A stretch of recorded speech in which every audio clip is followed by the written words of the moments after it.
नाशिक जिल्ह्यातील स्टेप अंतर्गत प्रशिक्षण घेत असलेल्या उमेदवारांना रोजगाराच्या संधी उपलब्ध होण्याकरता जिल्हा कौशल्य विकास, रोजगार व उद्योजकता मार्गदर्शन केंद्र नाशिक आणि शासकीय औद्योगिक प्रशिक्षण संस्था निफाड जिल्हा नाशिक यांचे संयुक्त विद्यमाने पंडित दीनदयाळ उपाध्याय रोजगार मेळाव्याचे आयोजन गुरुवार दिनांक 7 मे 2026 रोजी सकाळी 10 ते दुपारी 3 वाजेपर्यंत.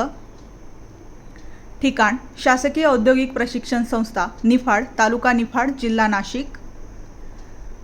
नोकरी इच्छुक उमेदवारांनी अद्यापपर्यंत सेवा योजन नोंदणी केली नसल्यास www.mahaswayam.gov.in या संकेतस्थळावर नोंदणी करावी. लॉग इन करून शैक्षणिक पात्रतेनुसार उपलब्ध रिक्त पदांसाठी अप्लाय करावे. उक्त नमूद ठिकाणी उपस्थित राहून प्रत्यक्ष मुलाखती देऊन या सुवर्ण संधीचा लाभ घ्यावा. याबाबत काही अडचणी आल्यास सहाय्यासाठी कार्यालयाच्या 0253 299 3321 या दूरध्वनीवर कार्यालयीन वेळेत संपर्क करावा. या मेळाव्याचा जास्तीत जास्त भरती इच्छुक नियोक्ते आणि बेरोजगार उमेदवारांनी उपस्थित राहून लाभ घ्यावा.